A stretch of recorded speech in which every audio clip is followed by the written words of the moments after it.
Boss, dalawang sikat na sizzling pancit. Isa may sili. Isa walang sili, bilisan mo. Sige, upo muna kayo dyan. Aya, isulat mo order ng table 6. Opo, kuya, dalawang pansit para sa table 6, malapit na.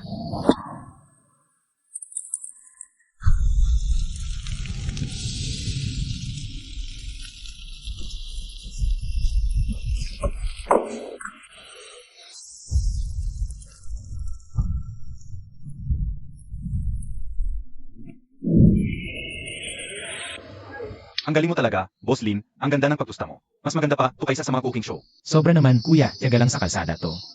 Pawis lang ang puhunan.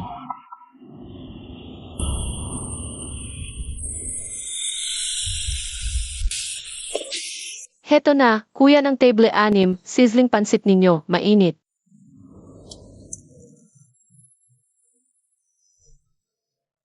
Ayos. Ang tamis nito, wala sa mamahaling restaurant. Ang sarap ng amoy ng usok mula sa kawali mo, Boss Lin. Kung masarap sa inyo, balik-balik lang. Sige, kain pa.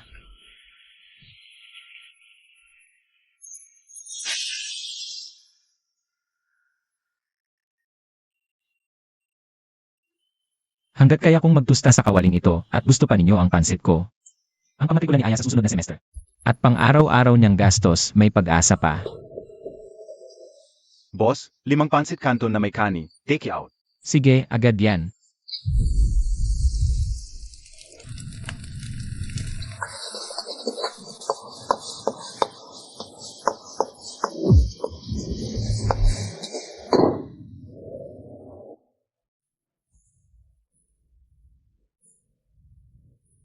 Aya, punasan mo yung mga mesa. Ipunin mo yung basura, magsasara na tayo. Sige, kuya.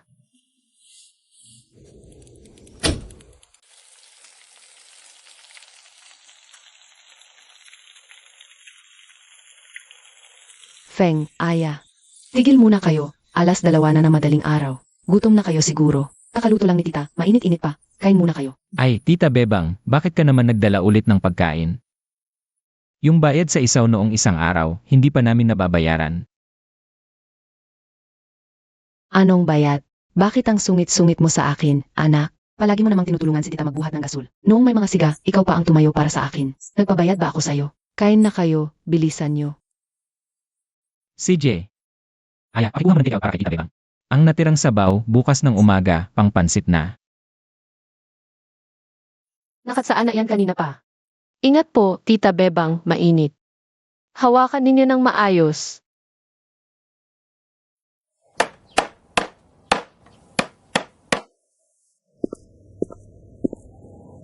Pahinana, Mang Lito. Bukas ko na to.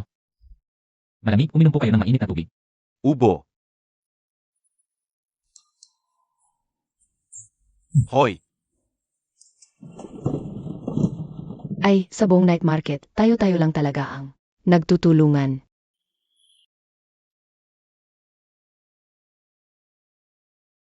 alas 3:30 na. Tahimik na ang night market. Madilim na eskinita, basura sa daan.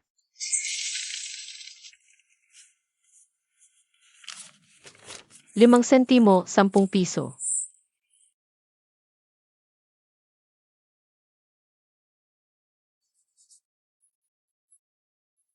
5 piso, 10 piso.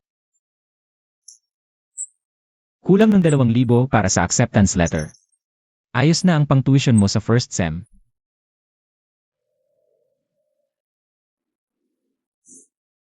Tapos, ipon ulit ako para makabili ng bagong computer para sa'yo. Kuya, okay pa yung luma ko. Huwag ka na mag-alala. Magpa-part-time ako sa college, ako ang magpapakain. Ang gaga mo, anong pinagsasabi mo? Lakas-lakas pa ng kuya mo. Parang kalabaw. Ikaw, mag-aral ka lang ng mabuti. Huwag ka nang mag-alala sa ibang bagay. Tara, uwi na tayo.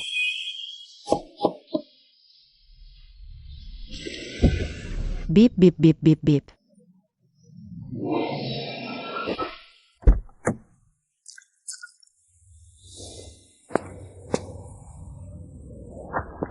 Hoy, dahan-dahan. Nadadaan mo yung mga gulay ko. Anong klaseng lugar ito? Parang tumor ng lungsod. Tingnan mo yung mantika sa sahig. Amuyin mo yung hangin.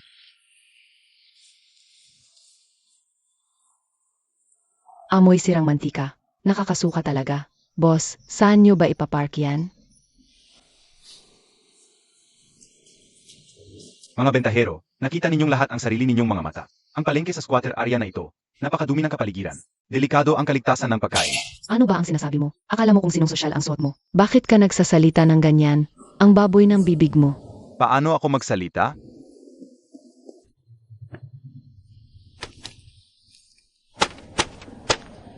Hindi ako naparito ngayon para makipag-away sa inyo. Narito ako para sa karapatan sa pagpapaunlad ng squatter area. Ay formal nang binili ng aming grupo.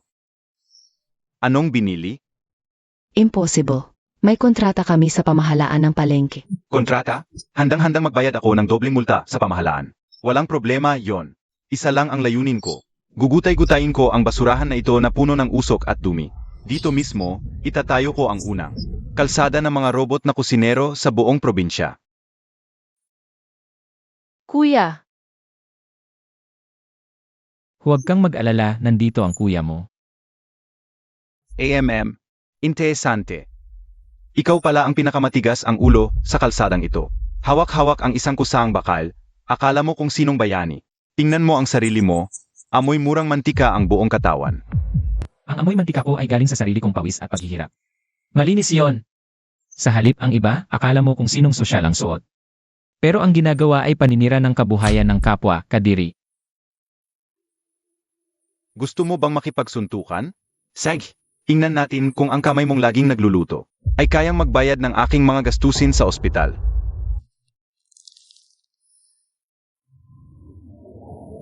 Aya. Umupo ka dyan at magpahinga. Huwag mong galawin ang sugat. Boss Wang, negosyante ka. Kaya usapin natin ang batas at patakaran. Ano ba yan? Malinaw sa kontrata, maliban sa malubhang paglabag ng stall owner. Walang sinuman ang pwedeng basta-basta at mag-isa lang magpaalis. 2 taon pa ang kontrata ko. I-ano ngayon? Doblehin ko ang penalty sa management. Alis ka pa rin. Kung paano kayo mag-ayos ng management, problema nyo yun. Pero ngayon, winasak mo ang stall ko. Ayon sa batas. Sinadya mong sirain ang ari-arian ng iba at nasaktan mo ang kapatid ko. Hoy boss, nagbabatay pa sa batas, tong kusinero. Di ba't mga sangkap lang yan?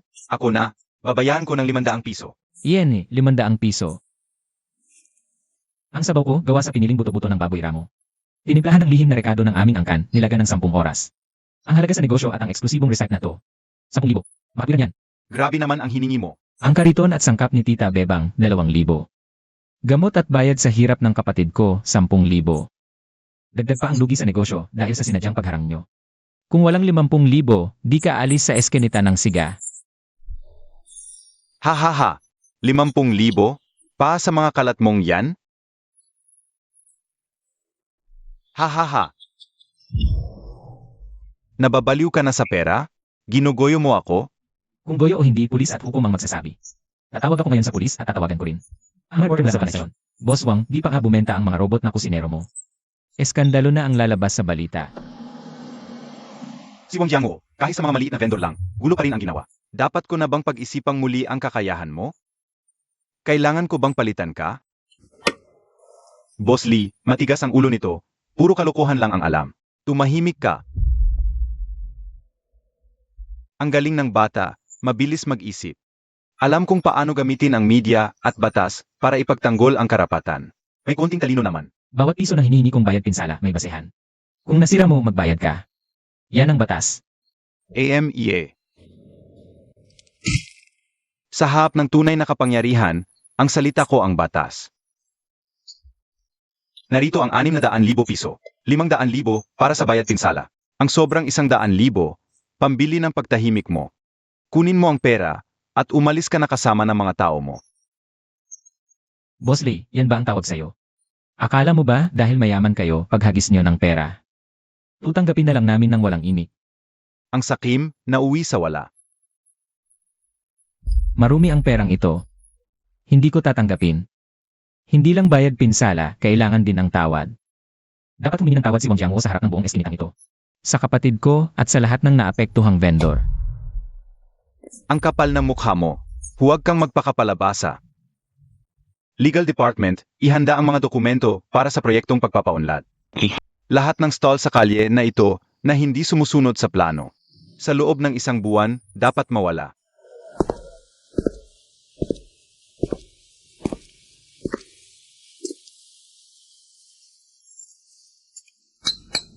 Mang Lito, anong ginagawa mo rito? Ang init talaga ng ulo ng mga kabataan ngayon. Bigla-bigla nababasak ang gamit, winawasak ang alituntunin ng ninuno. Mang Lito, nakakapagsalita ka pala. Akala ko ba pipi ka? Lilaw hu. 30 taon na ang nakalipas, isa ka lang maliit na apprentice. Sa kusina, tagapaglingkod ko lang. Ngayong nakasuot ka na ng Amerikana, pumunta ka sa teritoryo ko, at winawasak mo ang kabuhayan ng kapwa mo? Sino ka ba, matanda? Ang lakas ng loob mong magsalita ng ganyan kay Boss Lee. Tumahimik ka.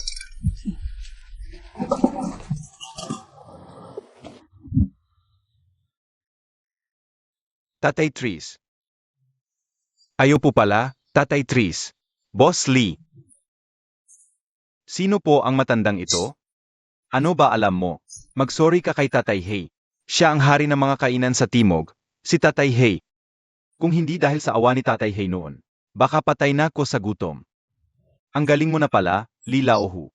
Dinala mo pa dito ang mga robot para sirain ang kabuhayan namin? Akala mo kayang palitan ng makina ang init ng tao? Akala mo kayang daigin ng pera ang alab ng tirahan? Patawarin, Tatay Hey. Hindi ko po alam na kayo palang nagpapahinga rito sa palengke. Huwag na maraming salita. Alam mo ang patakaran ko. Kung ganun, ano po ang gusto niyong gawin, Tatay Hey? Ipinagmamalaki ang robot? Sundin ang tuntunin ng mga kusinero? Paligsahan sa pagluluto? Labanan ng pagkain? Tatay Hey, hindi niyo nagbibiro? Robot naming yan, milyon ang halaga. AI na brasong pangkusina. Ihahambing niyo sa mga tiyangs? Parang ipinabubugbog ang revolusyong industrial sa panahon ng bato. Tumahimik ka. Wala kang karapatang magsalita dito. Ha?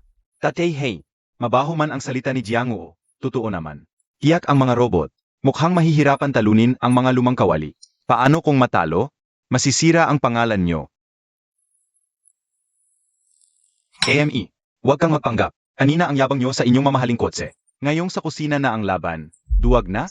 Isang tanong lang. Tatanggapin nyo ba ang hamon o hindi? Jiango, kumusta na ang datos ng robot natin? Kumusta na ang mga test?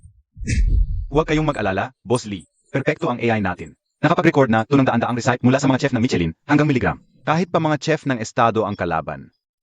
Hindi matatalo ang robot natin. Sage, Tatay Hey, tatanggapin namin ang hamon nyo. Kung kami ang manalo, ako mismo, si Hey Laosan, ang magbubukas ng inyong robot. At aalis na ko sa mundo ng pagluluto. Hindi na ko makikialam pa. Tatay Hey, hindi pwede. Ako ang may kasalanan nito. Huwag niyo akong isali. Anak, gustong patayin ng mga kapitalistang, to ang kabuhayan ng mga artisan. Ito na ang pagkakataon nating ipagtanggol ang ating hanapbuhay. Sasabak ka ba? Ha ha ha. Kaya bang? Sag. Bibigyan kita ng 2 linggo para maghanda sa libing mo. Kung laban ito, dapat malinaw ang mga pusta. Dapat ilatag ng maayos sa harapan ng lahat. Ano ang gusto mong tayaan? Kapag natalo kayo, alis kayo ng walang kondisyon. At magpapublikong tawad kayo sa buong internet. Feng, huwag. Huwag mong gawin ito. Hindi natin kaya ang high-tech nila. Sige, tatanggapin ko ang hamon mo. Ha? Magaling. May konting tapang ka pala. Pero paano kung ikaw ang matalo? Ha? Matatalo ako? Paano matatalo ng bulong-bulungan ang siyensya? Katawa-tawa. Tatanungin kita. Paano kung ikaw ang matalo? Kapag ikaw ang natalo, babayaran mo ng 10 beses ang nasirang stall at pagkain. At ang mga gastos sa ospital ng kapatid ko. AME, maliit na halaga lang yan. Hindi ko pinapansin ang ganyang kaliliit na pera. Huwag kang magmadali. May dagdag pa. Sa harap ng livestream, yuyukod ka ng malalim sa bawat kawali. Aaminin mo sa bibig mo na ang kayabangan ng kapital at ang malamig na makina ay hindi pantay sa init at sigla ng mga taong nasa laylayan. Panaginip mo yan. Sino ka ba? Dapat ba akong yumukod sa'yo? Jianguo, payagan mo siya. Hindi mananalo ang milyong kagamitan sa kawali sa kalsada. Tumalon ka na lang sa ilog. Sitch, payag ako. Pagkatapos ng 2 linggo, itatapon ko kayo, pati ang basurang ito, sa tambakan. Nagpakita ka ng tapang, binata. Pero sa susunod na 2 linggo, maghahanda ka para sa impyerno. Ang lupa ay puno ng mga tinapak-tapak na gulay. Pero hindi ako susuko. Mang Lito, hindi ako takot sa hirap. Ipagtatanggol ko ang kawaling ito, anuman ang mangyari. Tingnan nyo ang mga cellphone nyo. Mabilis, trending sa social media. Si Boss Wang, may product launch siya. Sa gitna ng init at alimuom ng night market na ito, sa maliit na screen na yan, may kumakalat na malamig. At tiyak na kinabukasan, 2 segundo. Yan ang kawalan ng emosyon na hindi kayang pantayan. Nang kahit 10 taong karanasan ng isang chef. Mga kasama. Maligayang pagdating sa Diyos ng Kusina 1.0. Sakto lang. Walang kahit anong kalokohan. Paano natin ito makakalaban? Imposibleng pantayan ng tao ang computer. Pagkalipas ng 2 linggo, siguradong paalisin na tayo dito. Mantikilyang eksaktong 2.5 gramo. Yan ba ang tunay na kalakasan? May pag-asa pa ba tayong manalo? Natatakot ka sa ilang makina? Susuko ka na ba agad, Feng? Hindi ako susuko, Tito. Pero hindi ko alam kung paano ako mananalo. Sa bilis at katumpakan.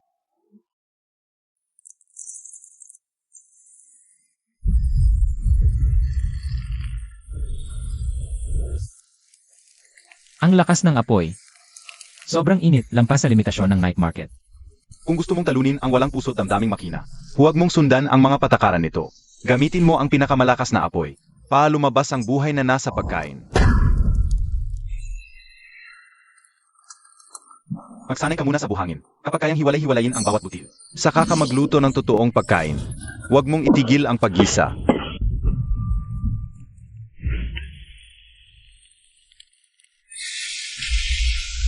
Pakinggan mo, nadadaya ang mata, pero hindi ang karanasan at kutob ng isang tunay na chef. Damhin mo ang rurok ng init na nakakulong sa kawali.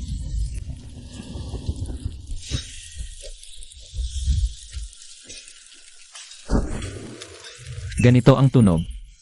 Ngayon na.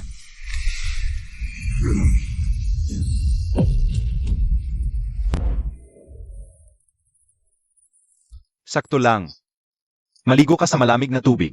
Kaunti na lang ang oras mo. Ang apoy ay hindi lang humuhubog ng kasanayan, kundi pati ang puso ko. Ang laban ngayon ay hindi lang para sa night market, kundi para sa dangal.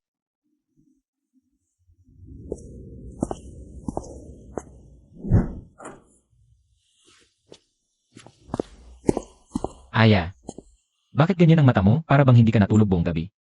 Masakit na naman ba ang sugat mo? Ha!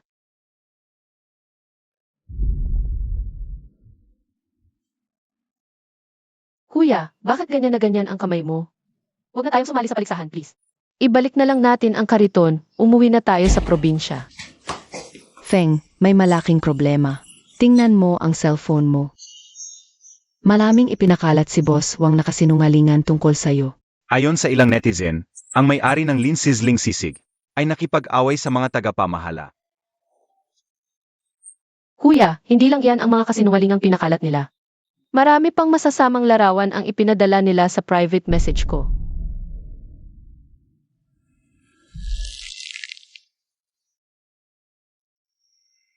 Ganito ang style ni Boss Wang. Gusto niyang sirain ang isip ko gamit ang mga negatibong balita. Para ako na ang umayaw sa laban. Feng, magsumbong tayo sa pulis. Malinaw na kasinungalingan ito. Matagal ang investigasyon ng pulis, wala tayong oras para maghintay. Tita Bebang, samahan mo muna si Aya ngayong araw. Magluluto ako ng sabaw. Kahit anong chismis, di matatakpan ang sarap ng tunay na pagkain. Sa paligsahan 2 linggo mula ngayon, sa harap ng buong internet, patunayan ko ang sarili ko.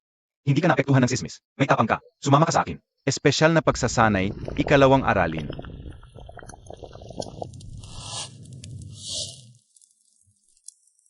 Hey Tito, gagamitin talaga ng langit ang huwang. Ang pinakamahalagang pampalasa. Dapat ko bang baguhin ang recipe ko? Itapon mo lahat ng sobrang pampalasa. Gamitin mo lang ang pinakakaraniwang sangkap na ito. At ipakulo mo ang pinakamasarap na sabaw na nagawa ko. Walang pampalasa. Paano iyon posible? Ang tunay na galing sa pagluluto ay ang pagpapakita ng totoong lasa ng mismong sangkap. Ilagay sa kawali, kontrolado ang temperatura mula tanghali hanggang gabi. Lahat ng dumi at labis ay tuluyang nawala. Nang dumating ang dakong hating gabi, isang dalisay at napakatapang na amoy ng karne ang sumabog sa hangin. Ang katas ng buto-buto at ang tamis ng gulay ay perpektong natugma. Ako, Tito Hey, naiintindihan ko na. Ito ang tunay na siga ng eskinitang ito. Ang ilay ni Jiang Wang hindi niya kaya. Gumawa ng sabaw na puno ng puso at damdamin tulad nito. Kuya, handa na lahat ng sangkap para bukas. Nakaayos na rin ang mga pampaalsa at pampalasa. Feng, napakahirap ng pagsasanay mo nitong mga nakaraang araw. Sa laban bukas, buong eskinita ang nasa likod mo.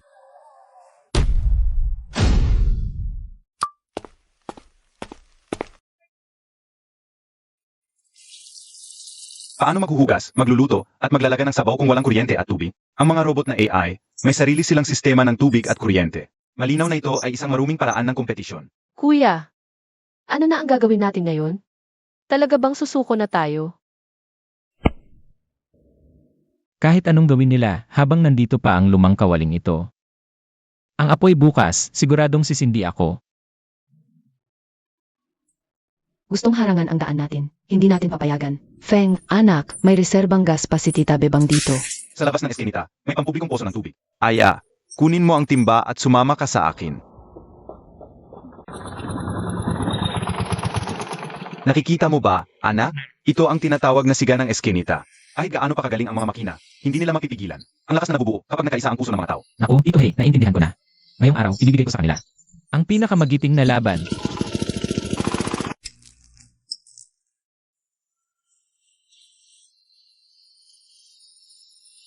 Ang mahabang, madilim na gabi ay unti-unting lumipas. At dumating na ang pinakahihintay na araw ng laban sa pagluluto. Mga kababayan, maligayang pagdating sa pinakamakasaysayan laban, na hindi pa nangyayari kailanman, mga tagahanga ng pagkain. Ngayong masasaksihan natin kung ang milyon-milyong piso na halaga ng AI na high-tech, o ang tradisyonal na kawali ng eskinitang ito, ang magiging kinatawan ng pinakamataas na antas ng pagluluto sa hinahara.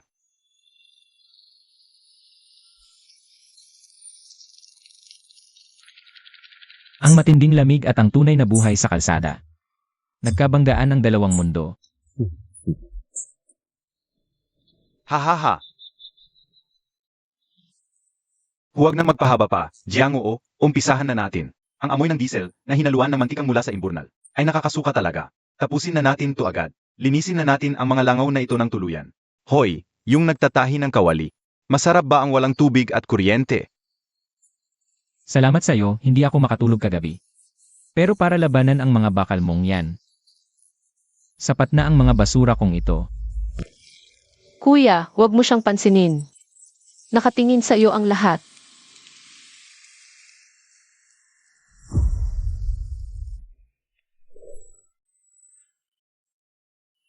E di, huwag nang magsayang ng oras. Sindihan na. Handa na ang makalaban. Unang laban, sining ng paghiwa at bilis. Simulan na ang unang hamon. Ginisang patatas na maasim at maanghang. Bilis at husay sa paghiwa ang labanan.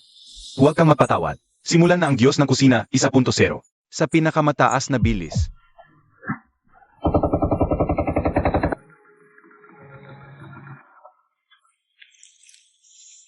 Bihip tapos na ang putahe. Oras, 0.5 segundo. Hindi natin maitatanggi sa larangan ng purong bilis.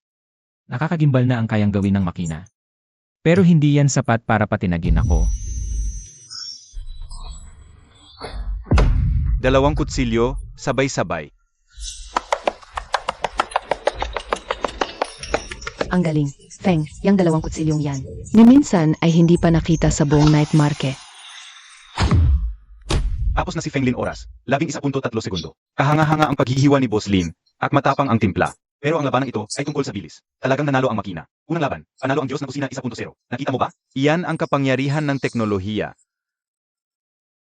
Hahaha! Sa harap ng ganap na kapangyarihan ng teknolohiya, ang ipinagmamalaki mong kasanayan ay isang katawa-tawang biro lang. Anong ipinagyayabang mo? Appetizer lang yan. Ang mainit na ulam ngayon palang magsisimula. Kahit ang langit, hindi ka tinutulungan. Babawas ng kalahati ang apoy kapag umulan. Biglang tumaas ang halumigmig sa hangin. Sa ibabaw ng gulay sa sangkalan, gumapit ang maliliit na patak ng hamo. Malaking hamon ito sa kontrol ng apoy. Pangalawang pagsubok, klasikong lutuing sino na perpektong pagkakasundo. Sizzling mixed vegetables. Ang susi ay nasa paghawak ng apoy. Simulan ang sizzling program. Itakda ang temperatura sa eksaktong 280 degrees. Ang pagtutorta, eksaktong 35 segundo. Kamusta? Ito ang perpektong pakopya ng datos ng isang master chef, Boss Wang. Ang galing ng hiwa ng makina mo. Pero ang ulam na ito, patay na. Kalokohan. 280 degrees na palagyan. Walang kahit isang mikrosegundong paglihis sa datos. Paano nangyari yon? Pala itong makina. Manglito, tingnan mo. Ang tubig sa ilalim ng plato. Pwedeng pakalagan ng isda. Hindi kaya nagulahin ng yan mo ang pagbabago ng panahon. Dahil sa ulan ng kadagas, sumisip ng tubig ang mga gulay. Ginamit mo pa rin ang matigas na 280 degrees.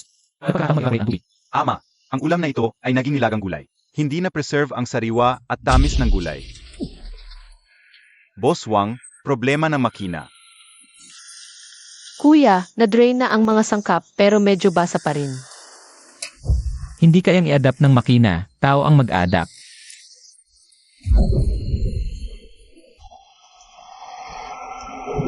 Nababaliw ba yang nagtatorta? Ang laki ng apoy. Kapag inilagay ang gulay, agad-agad masusunog at magiging uling. Hahaha! Talagang isang di sanay na probinsyano, walang sistema ng pagsasanay.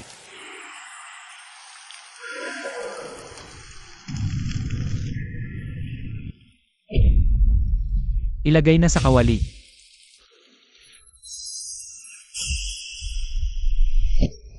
Ay naku, masusunog na yan.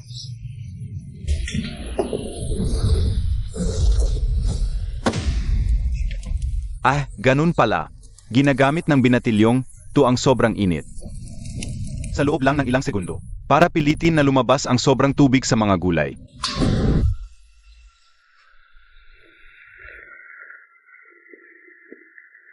Handa na.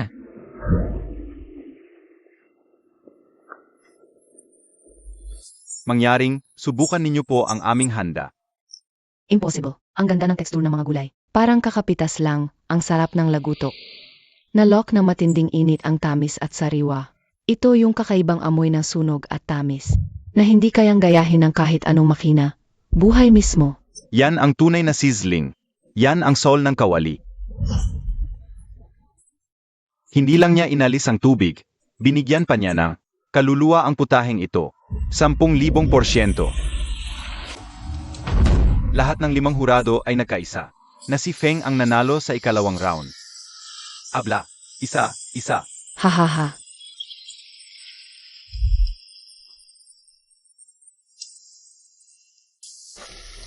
Mabuti. Tanggalin ninyo lahat ng safety limiters. Gagamitin ko ang pinakamataas na datos. Patalunin siya ng tuluyan sa laban na ito. Papasok na tayo sa huling round. Ang laban na magdedestino sa lahat.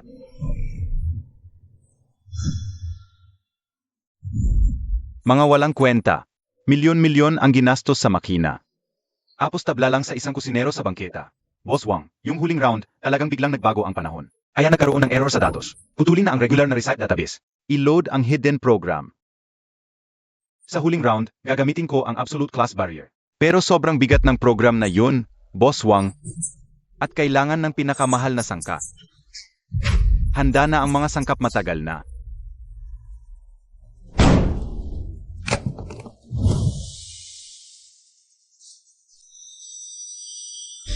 Naku po, kahit isa lang sa mga yan. Halos katumbas na ng sahod ng isang ordinaryong tao sa loob ng ilang buwan. Hindi na ito paligsahan, kundi pagpapakita ng kapangyarihan ng pera.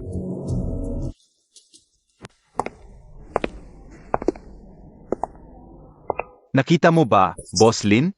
Ito ang tunay na dekalidad na pagkain.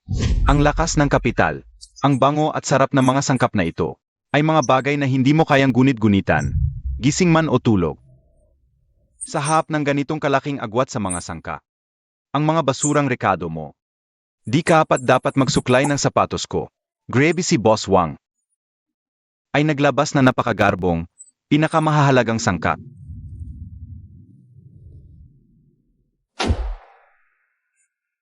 Ano ito? Hahaha. Akala ko ba may itinatago kang lihim na recite? Sa huli, ito lang pala? Hahaha. Yan lang? Gago ka ba? Gusto mo ng tigpipisong manipis na hiwa ng kanin ng baboy? Pahalabanan ang aking lobster na nagkakahalaga ng 30,000? Gutom na gutom ka na ba talaga?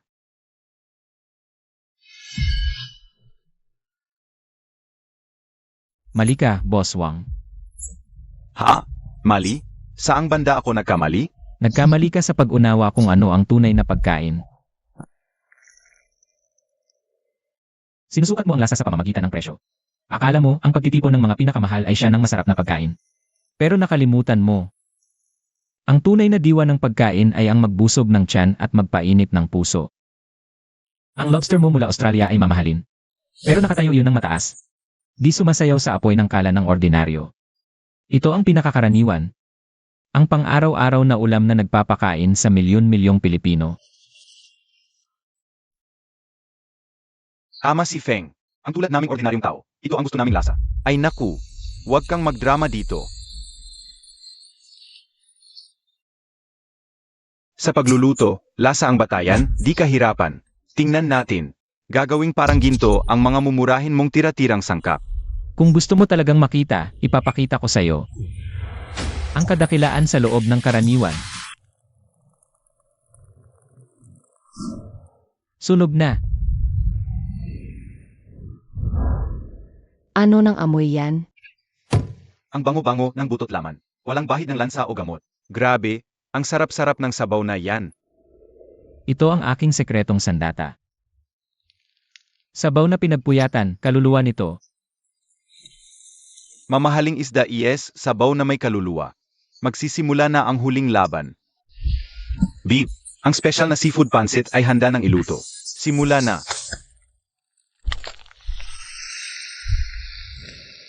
Ang galing sa pagluto. Kahit Michelin chef.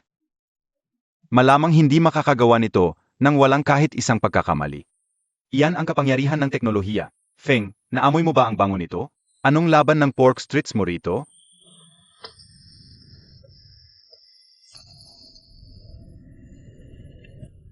Aya, ilagay mo ang pansit. Sige, kuya.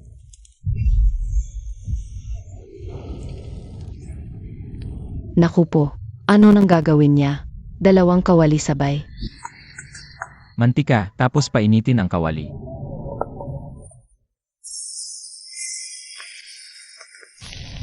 Baliktarin. Delikado.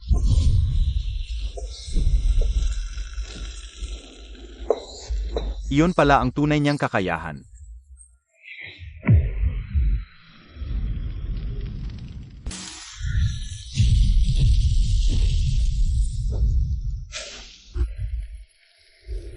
Impossible.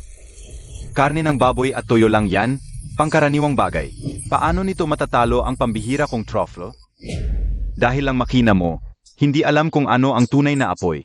Hindi ito basta-bastang kalkulasyon ng mga malamig na numero. Pansit, akyat. Tigil. Manglito, naamoy mo ba to? Galing mismo sa kamay ni Feng to. Sa lakas ng dating, panalo na tayo sigurado. Tapos na ang 2 putahe. Ngayon, 5 hurado ang magtatapang-tapang. Una, mula sa Diyos ng Kusina 1.0. Super Seafood Pancit Special. Lobster, eksaktong 62 degrees Celsius sa gitna. Sa technical na pananaw, perpekto, walang mali. Narinig mo? Walang mali. Ito ang tunay na gourmet. Anong panlalaban mo? Walang mali, kaya nga yun ang pinakamalaking mali. Anong ibig mong sabihin? Ang ganda-ganda ng pansit na to. Pero, parang ninunguya mo ang napakamahal na plastic. Gabo ka, top tier ingredients yan. Up tier nga, ano? Pagpasok sa bibig, wala kang maramdaman. Walang buhay. Walang puso. Parang chewing gum. Sigs, kung buhay ang hanap nyo, tikman nyo yung kaninang baboy na yan. Tingnan natin kung saan hahanapin ang kaligayahan sa murang pansit na yan. Tikman nga natin ang kanin ng baboy na ito.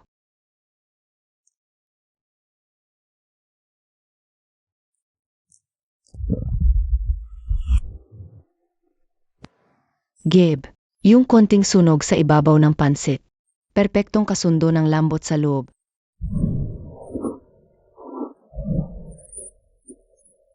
Ang saap, sobra. Yung baboy, ang lambot-lambot. Yung pechay, presko at nakakaginhawa. Tapos yung amoy ng kawali, diretsong sa ulo. Ito ang pagkain ng masa. Abot kaya, at sobrang saap. Oo.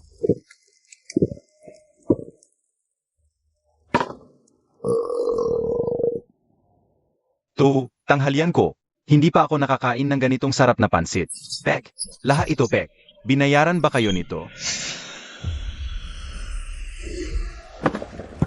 Pek, isang mangkok ng simpleng pork sisig. Paano nito matatalo ang lobster na may truffle ko? Mga walang tasty buds kayo.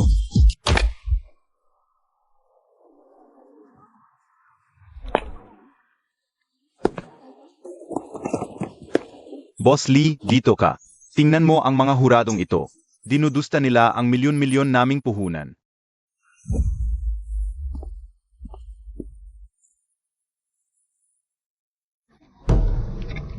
Boss Lee, yang pagkain galing sa kalye, puno ng mikrobyo. Di bagay sa delikadong sikmura ninyo, huwag nyo pong kainin. Tumabi ka.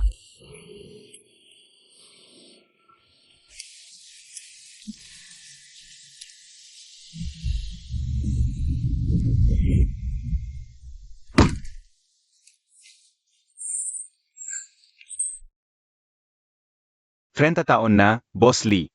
Yan ba ang mantikang galing sa imburnal? Na sumasakit sa mata ninyo? Sabi ko na nga ba, di dapat kainin yan.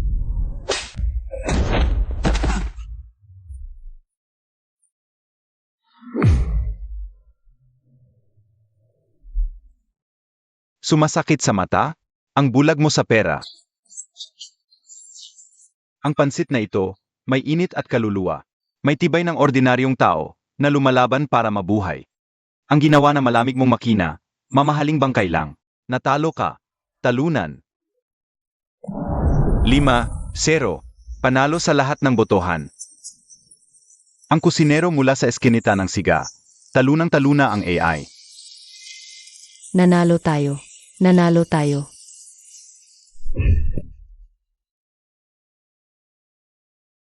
Natalo ako. Ako matatalo? Dayan, nagtulungan kayo. Isang platitong pork sisig. Paano nito matatalo ang lobster na may truffle ko? Jiangoo, hindi ka ba nahihiya?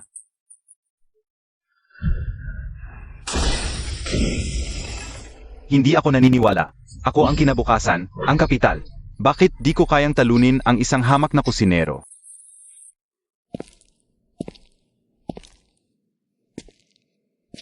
Ang siyensya, hindi natalo. Ang natalo, ang mapagmataas mong kapital. Tumahimik ka. Anong karapatan mong magsermon sa akin? Ang pagluluto, hindi problema sa matematika. Hindi yan pagsasama-sama ng pinakamahal na sangkap sa mundo. Para lukuhin ang tao. Ang tinatawag mong misteryo, yan ang konsensya naming mga artisano. Pinapanday araw-araw sa apoy. Nakalkula mo ang temperatura at sangkap pero yung puso wala. Kung minamata mo ang tao, paano ka gagawa ng pagkaing nagpapainit ng puso? Tapos ka na ba magwala? Kung tapos ka na, oras na para pag-usapan natin ang pustahan natin. Talagang talo lang ako, di ba? Sige, babayaan ko ng 20 bises ang halaga. Pero, wag mong asahan na yuyuko ako sa'yo. Kukunin ko ang pera at yuyukod ka rin. Panaginip mo yan. May malawak akong kapital. Anong magagawa ninyo? Kapital? Boss Lee, tulungan mo ako. Pwede nating bilhin ang lupa na tunang pilit. Gamitin lang ang pera. Tumahimik ka. Sa lahat ng media at netizens, ako ang chairman ng grupo ng mga bentaheros. Kailangan kong linawin ang isang katotohanan. Sa proyekto ng AI, kaming buong board of directors, ay nilinlang nitong hamak na tao na si Jiangoo Wang. Boss Lee, ano ang ibig mong sabihin? Si Jiangoo Wang, para sa sariling kapakanan, ay gumamit ng mga karumal-dumal na paraan sa likuran, tulad ng pagputol ng kuryente at pagsira, para pahinain ang mga artisan. Ang sinasabing perpektong AI na to, basura lang ng industriya. Kahit ordinaryong pancit canton sa eskinita, mas masarap pa. Boss Lee, pakinggan mo ako. Pwede pang i-upgrade ang makina. Ipaliwanag mo yan sa hukom. Opisyal kong inaanunsyo, agad na bawiin. Sa kumpanya ni Jiangoo Wang. Ang legal department ng grupo ay magsasampa agad ng kaso. Para panagutin siya sa lahat ng legal na responsibilidad at napakalaking multa. Jiangoo Wang, gumuho na ang kapital mo. Ngayon, oras na para tuparin mo ang pustahan. Ha? Hindi ako yuyuko. Bakit ako yuyuko? Wala na akong wala. Ano pa bang gusto ninyo?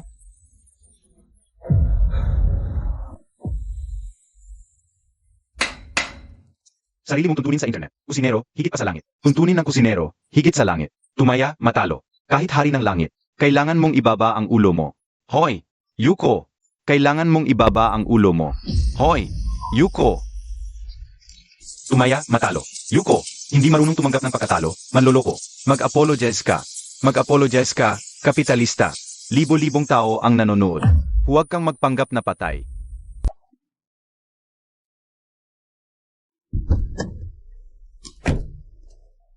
Sino si Jiangoo Wang?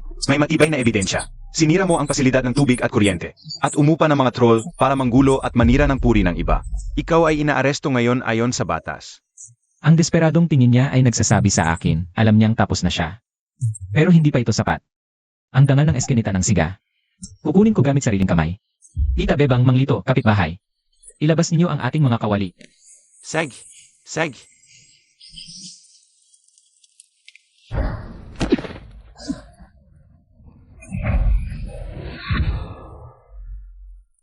Ngayon, magsimula ka ng mag-apologize. Sorry. Lakasan mo. Hindi namin marinig. Sorry. Nagkamali ako. Hindi dapat dinuraan ang inyong dangal. Inaamin, malamig na makina. Hindi pantayan init ng inyong kawali. Inaamin, malamig na makina. Hindi pantayan init ng inyong kawali. Ang inyong galing sa pagluluto ay hindi basura. Natalo ako. Buong puso kong tinatanggap.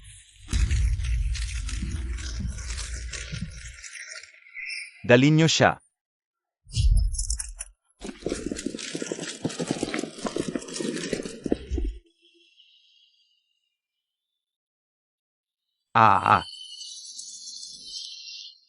Nanalo tayo. Hindi na tayo alis. Mabuhay si Boss Lin. Mabuhay ang eskinita ng siga. Kuya, nagawa mo. Nagawa mo talaga.